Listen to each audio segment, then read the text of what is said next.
रामकृष्ण हरी। आपण ज्यांचं शाहू फुले आंबेडकर,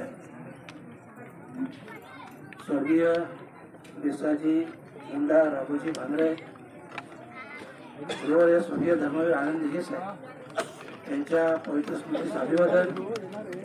आज या ठिकाणी शहापूर विधानसभेचे आपल्या सर्वांचे लाडके उमेदवार पांडुरंगजी बोरा साहेब यांच्या प्रचारासाठी उज्जैनी येथे ही चौथीकाठी सभा जी आपण आयोजित केली आहे आणि या सभेसाठी उपस्थित सन्माननीय प्रफुल्लजी काका, धनंजयजी फडके, प्रकाशजी पाटील, मनीषजी गणोरे, नितीनजी फडके, दिलीपजी पाटील, विशेष हरिचंद्रजी पाटील, उमेशजी पठारे, हरिभाऊजी पाटील, कृष्णाजी रोज, चंदूजी धांगडा, आमच्या नारगेताई, पूनमताई, सुचिताताई आणि माझी छोटी बहीण भक्तीताई, या व्यासपीठावर मी सगळ्यांची कदाचित चुकून नावं राहिली असेल तर माफी मागतो, परंतु सर्व सन्माननीय व्यासपीठ आणि उपस्थित या विभागातील या तालुक्यातील पंचक्रोशीतील सर्व महाविकास आघाडीचे पदाधिकारी बंधू भगिनी, पत्रकार बंधू आणि माझ्या चिमुकल्या मित्रांना, सगळ्यात पहिले तर मी आपल्या सगळ्यांचे म्हणजे उज्जैनीवाल्यांचे खास करून मनापासून आभार व्यक्त करतोय की आपण मला भरभरून मतदान दिलं आणि या तालुक्यात या विधानसभेत जास्त मतदान केलं, त्याबद्दल आपल्या सगळ्यांचे मनापासून आभार व्यक्त करतोय।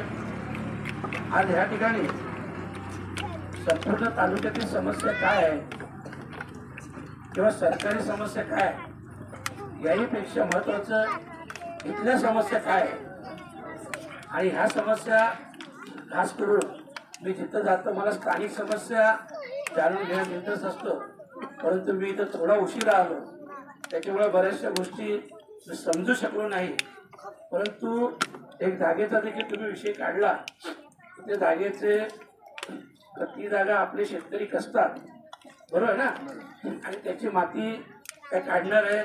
दुसरा विषय आहे पाण्याचा प्रश्न असेल, शाळेचा असेल, आरोग्याचा असेल, हे सगळे विषय जेव्हा मी समजलो मी जास्त भाषण देणार नाही, कारण मला स्वतःचं माझं एक पहिल्यापासून म्हणणं आहे की भाषण देण्यापेक्षा राशन दिलेलं हे त्याच्यापेक्षा खूप चांगलं असतं।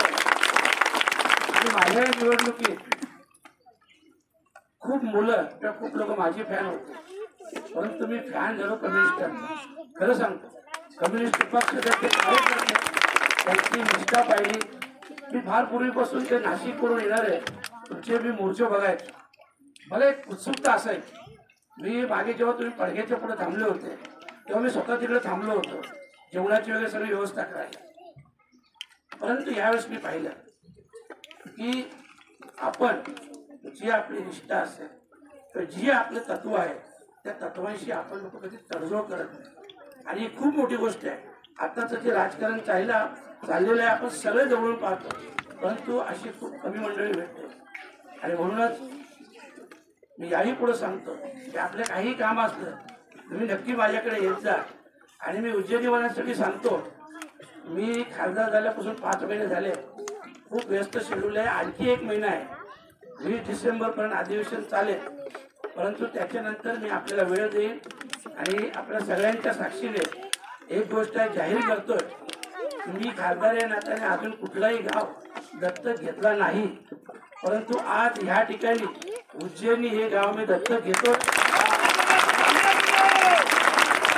5 वर्षासाठी नाही, मी जास्तीत जास्त 1 ते 1.5 वर्षासाठी तुमचं हे गाव दत्तक घेईल आणि या ज्याही समस्या असते तुम्ही माझ्याकडून निधी मागायची गरज नाही, कारण आता मी तुम्हाला दत्तक घेतलं, मी पालक झालोय, तुम्हाला फक्त मला एक घर द्यायचं आहे, बाकी तुम्ही इथं ज्याही समस्या असतील, विषय असतील, संपूर्ण लोकसभेत महिन्यातून मी एकदा जाईल, परंतु इथं देखील महिन्यातून कमीत कमी 1 वेळ नक्कीच येईल, हे मी तुम्हाला सांगतो।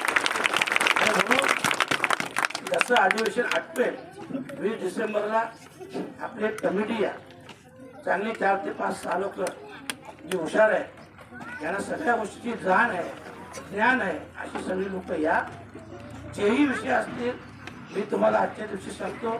मला कल्पना आहे पत्रकार बंधू देखील इथं उपस्थित आहे आणि त्यांना देखील सांगतो की माझ्या ठाणे जिल्ह्यातलं कुठलं गाव दत्तक नाही घेतलं, परंतु उज्जैनी हे गाव यापुढं या गावाशी माझी आयुष्यभर बांधिलकी असेल एवढं मी आजच्या दिवशी सांगतो. आणि सगळ्याच गोष्टी आपण प्राधान्याने सोडवू आणि नक्की सोडवू. तर माझ्या डिक्शनरीमध्ये असा अशक्य हा शब्दच नाही, हे लक्षात ठेवा. मी अशक्य ही गोष्ट मानतच नाही. मी 2009 पासून लढतोय.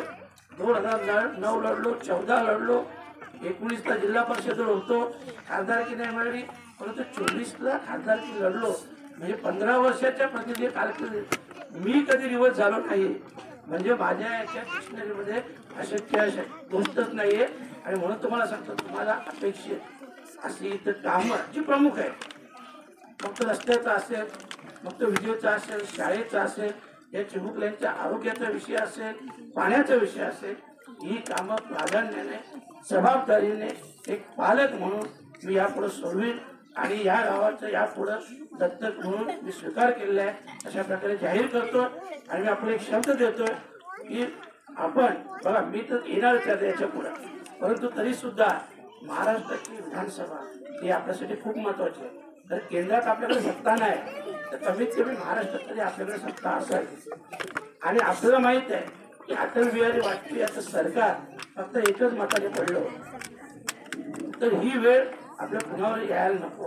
आणि म्हणून आपण सगळ्यांनी जबाबदारीने येत्या 20 तारखेला पांडुरंगजी बोर्डा साहेब यांना मत द्यायचे. हे मत पांडुरंग बोर्डा साहेबांना असेलच, हे मत मला देखील असेल, हे मत उद्धव साहेबांना देखील असेल, हे मत शरदचंद्रजी पवार साहेबांना असेल, हे मत राहुलजी गांधी साहेबांना असेल आणि हे मत कम्युनिस्ट पक्षाला देखील असेल. अशा सगळ्यांना